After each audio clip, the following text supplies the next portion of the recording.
வணக்கம். கதை கருவூலம் சேனலுக்கு உங்களை வரவேற்கிறேன். இன்னைக்கு நாம பார்க்க போற கதையின் தலைப்பு, தீயவனை நல்லவனாக்குவது யார்? இப்போ கதை எப்படி இருக்குதுன்னு கேட்கலாம் வாங்க. குழந்தையும் தெய்வமும் ஒன்று என்கிறோம். யாராலும் திருத்த முடியாத தீயவனையும் ஒரு குழந்தையால் மாற்ற முடியும். தெய்வத்தால் முடியாததும் குழந்தையால் முடியும் என்று சொல்லலாம். ஏனெனில் தெய்வத்துக்கு அடுத்தபடியாக குழந்தையின் மனதில்தான் எந்த வஞ்சனையும் பழிவாங்கும் உணர்ச்சியும் இருக்காது.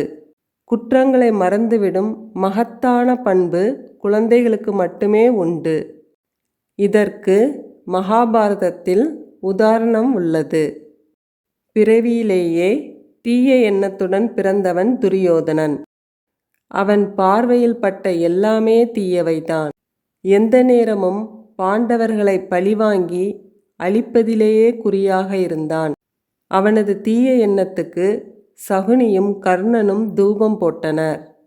சூதாடி பாண்டவர்களை ஏமாற்றி காட்டுக்கு அனுப்பினான். அவனது கட்டளைப்படி வனவாசம் முடிந்து பாண்டவர்கள் திரும்பிய பின்பும் அவர்களுக்கு ஊசிமுனை நிலம் கூட கொடுக்க மறுத்தான்.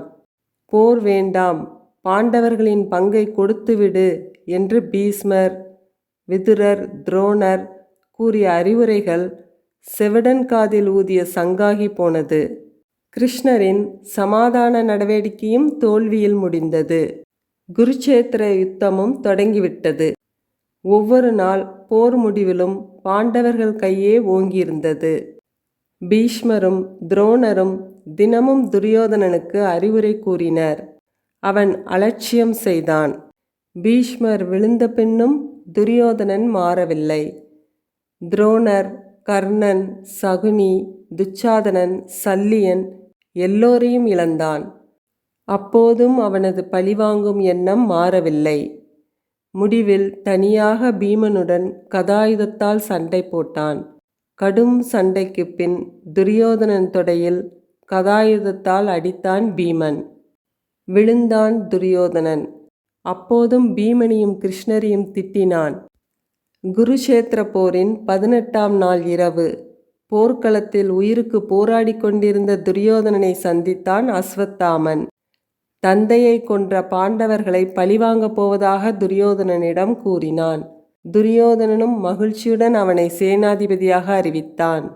பாண்டவர்களின் பாசறைக்கு சென்றான் அஸ்வத்தாமன். போரில் வெற்றி பெற்றதை அடுத்து பாண்டவர்களுடன் வேறிடத்தில் ஆலோசனை நடத்தி கொண்டிருந்தார் கிருஷ்ணர். பாசறையில் தூங்கிக் கொண்டிருந்த திரௌபதியின் சகோதரனை அஸ்வத்தாமன் கொன்றான்.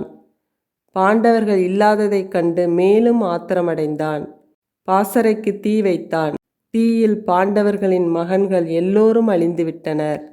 இதை துரியோதனனிடம் சொன்னால் பாராட்டுவான் என்று நினைத்து சொன்னான் அஸ்வத்தாமன். ஆனால் துரியோதனன் சீறி விழுந்தான். மகா பாவி, உனக்கு என்ன பாவம் செய்தேன்? எங்கள் குடும்பத்தையே அழித்து விட்டாயே. பாண்டவர்கள் மீதுதான் என் கோபம். அவர்களது வாரிசு மீது எனக்கு எந்த கோபமும் இல்லை. பெரியப்பா பெரியப்பா என்று அன்புடன் அழைத்த ஒன்றுமறியாத குழந்தைகளை கொன்றுவிட்டாயே. உன்னை சேனாதிபதியாக்கி பெரும் தவறு செய்துவிட்டேன். உனக்கு மன்னிப்பே கிடையாது என்று கத்தினான். இந்த துக்கத்தில் அவனது உயிர் பிரிந்தது. உடனே வானத்திலிருந்து பூமழை பொழிந்தது. நடந்த சம்பவத்தை அறிந்தார் கிருஷ்ணர். துரியோதனன் இறந்து கிடந்த இடத்துக்கு பாண்டவர்களுடன் வந்தார். என்னாலும் திருத்த முடியாத துரியோதனனின் தீய குணத்தை உங்கள் குழந்தைகள் மாற்றிவிட்டனர். தெய்வத்தால் முடியாத செயலை கூட குழந்தைகள் செய்துவிட்டன என்றார் கிருஷ்ணர். இந்த கதை உங்களுக்கு பிடிச்சிருந்ததுன்னா லைக் பண்ணுங்கள், கமெண்ட் பண்ணுங்கள். கதை கருவூலம் சேனலுக்கு சப்ஸ்கிரைப் பண்ணுங்கள். நன்றி, வணக்கம்.